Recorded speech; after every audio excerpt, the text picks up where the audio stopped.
आगे क्या कह रहे हैं पूज्य गुरुदेव भगवान। मुसलमानों के अंदर लड़की से अपनी राय पूछी जाती है विवाह के समय कि क्या आपको ये विवाह मंजूर है, उनका कबूल है। लड़की यस कर देती है तो विवाह होता है, न तो नहीं होता। ये स्वतंत्रता बेटी को है। तो इस बात का ध्यान आप और हम भाई बहनों ने भी रखना है। उसने यस कर दी, विवाह होगा। उनका पति बहुत बड़ा अधिकारी था, अफसर था, साहब था। मुसलमानों में एक से अधिक विवाह भी हो जाते हैं, सामान्य बात है। अब आगे सुनिए ध्यान से। तो उसने यही विचार किया था कि तो शादी और कर लेगा, वहां दबाव बनाऊंगी, ना तो मर जाऊंगी और क्या इलाज है।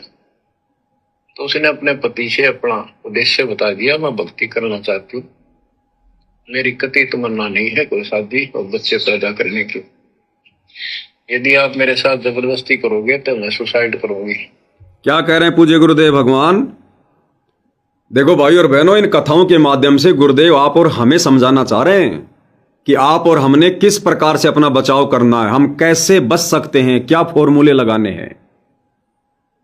तो राबिया ने क्या किया, माता पिता की बात तो मान ली और सोचा कि मैं अपने पति से बिल्कुल साफ साफ कह दूंगी, मानेगा तो ठीक है, नहीं तो सुसाइड कर लूंगी, आत्महत्या कर लूंगी।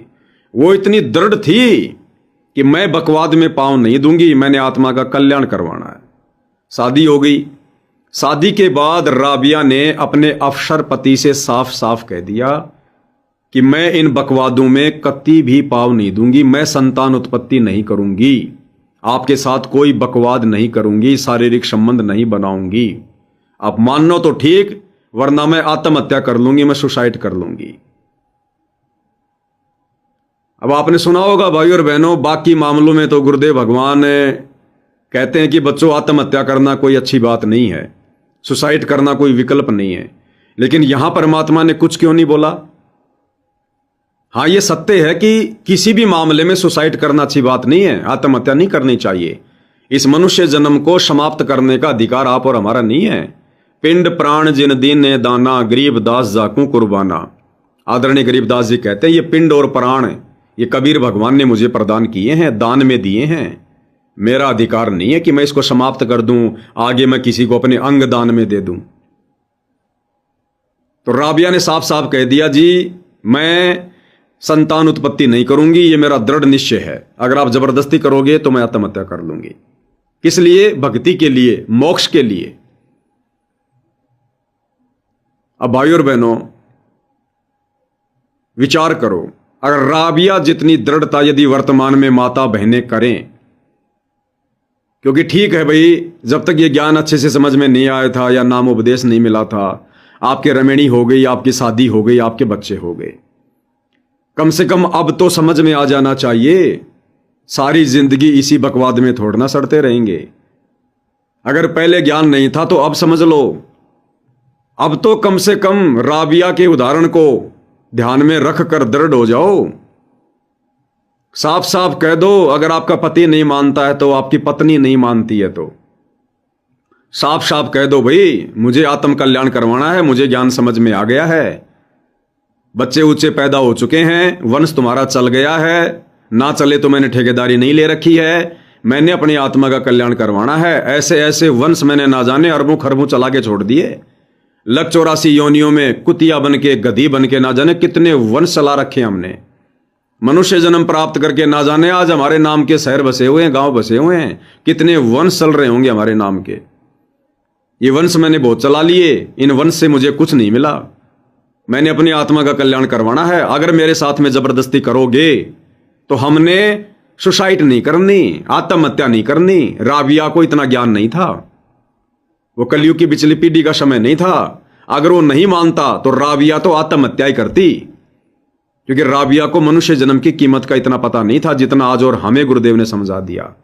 तो हमने आत्महत्या के लिए नहीं बोलना है, सुसाइड के लिए नहीं बोलना, नहीं तो वही गला दबा देगा उसी समय। ध्यान रख लेना काल प्रेरणा से। हमने संघर्ष करना है ज्ञान आधार से। प्रथम तो उसको समझाना है प्यार प्रेम से, लड़ाई झगड़ा नहीं करना कि भाई आप भी समझो इस ज्ञान को। असंख्य जन्म हो गए बकवाद करते हुए, और क्या मिल जाएगा? और इतने दिनों में क्या मिल गया? आपने कितनी बार मेरे साथ में बकवाद कर ली? क्या आपकी आत्मा की तृप्ति हुई? क्या ये काल आगे से आगे फिर से वही इच्छा मन में ये पैदा कर देता है? क्या एक बार, दो बार, चार बार संभोग करने से इस मन की कोई तृप्ति होती है क्या? लाख बार कर लो तो भी नहीं होगी। तो पहले तो प्यार प्रेम से, ज्ञान से समझाओ। मानता तो ठीक है, मानती है तो ठीक है, नहीं तो भाई और बहनों समय निकलता जा रहा है, कलयुग की बिचली पीढ़ी है, परमात्मा ज्यादा दिन धरती पर रहेंगे नहीं। अब हमने संघर्ष करना पड़ेगा, हमारे सामने एकमात्र यही विकल्प है। साफ साफ कह दो, मैं बकवाद नहीं करूंगी, बाकी तुम्हारे घर का सारा काम करूंगी। तुमने पैर दबवाने हैं, तुम्हारे पैर भी दबाऊंगी अगर कोई दिक्कत है तो। तुम्हारे माता पिता के कपड़े धोऊंगी, खाना बनाऊंगी, तुम्हारे कपड़े धोऊंगी, बच्चों के कपड़े धोऊंगी, सारा काम करूंगी, खेत का काम करूंगी, लेकिन मैं बकवाद नहीं करूंगी। मैंने आत्मा का कल्याण करवाना है। अगर आपने दृढ़ निश्चय कर लिया कि भाई घर छूटो चाहे जग रूठो, चाहे रूठो ये संसारा हो, कौन सुनेगा मेरी काल लोक में जब गुरु रूठ गया मेरा हो, और गुरु रूठेगा इन बकवादों से, तो क्या परमात्मा फिर हमारा साथ नहीं देगा? अगर हम इतने दृढ़ हो जाएंगे, इतनी दृढ़ इच्छा शक्ति हमारे अंदर पैदा हो जाएगी, तो भाई और बहनों यकीन मानना, कलयुग की बिचली पीढ़ी है, परमात्मा अंतर्यामी है, हम उनकी शरण में हैं। परमात्मा आपका घर भी नहीं छूटने देगा, आपका घर भी नहीं टूटने देगा। आपकी दृढ़ इच्छा शक्ति को देख के परमात्मा आपके भगत के विचार चेंज कर देगा, आपके पति के संस्कार चेंज कर देगा परमात्मा। भले घर में थोड़े दिन झगड़ा हो, लड़ाई हो, थोड़ी बहुत मार पिटाई हो, कोई बात नहीं। इस भगवान और भक्ति के लिए मीरा पिटी, धुरु पिटा, प्रहलाद पिटा, हमारे भगवान 650 साल पहले पिटे। आज हमारे गुरुदेव 30 दिन का रिमांड सहन किए। तो आप और हमारी आत्मा को तो कल्याण होना है, फाइनल समय है। अगर पिट भी लेंगे तो कौन सी बड़ी बात है, वरना फिर बाद में धर्मराज के दूतों के डंडे खाएंगे, वहां फिर पिटाई खानी पड़ेगी हमारे को। अगर हमारी दृढ़ इच्छा शक्ति है कि मैंने बकवाद नहीं करनी, चाहे कुछ भी हो जाए, चाहे घर छोड़ना पड़ जाए, चाहे कहीं किराए पे मकान लेके कहीं किसी फैक्ट्री में काम करना पड़ जाए, चाहे मायके जाके बैठना पड़ जाए, लेकिन मैं अब ये बकवाद नहीं करूंगी, नहीं करूंगा, तो परमात्मा फिर दूर थोड़ी है भाई और बहनों। अरे रावण की पत्नी से परमात्मा ने भक्ति करवा दी। रावण जैसा अड़ियल, रावण जैसा बदमाश और बकवादी कोई है क्या? किसी की बोलने की हिम्मत नहीं थी उसके सामने, लेकिन जो उसकी पत्नी थी मंदोदरी, उसकी भक्ति करने की इच्छा थी। चंद्र विजय भाट की उस पत्नी से सत्संग सुन सुन के उसमें प्रबल इच्छा हो गई भक्ति करने की, कि अब की बार तेरे गुरुजी आवे तो मुझे बताइए। तो परमात्मा ने मंदोदरी से भक्ति करवा दी, रावण को प्रेरणा कर दी। रावण ने मंदोदरी को दुखी नहीं किया, परेशान नहीं किया। तो क्या नहीं कर दे भाई और बहनों परमात्मा। त्रेता युग में परमात्मा ने, जो राजा की रानी थी इंद्रमती, परमात्मा ने उस राजा में प्रेरणा कर दी। उस रानी को परमात्मा ने किसी प्रकार से कोई दुख नहीं दिया, कोई कष्ट नहीं दिया कि तू भक्ति नहीं करेगी, ये नहीं करेगी।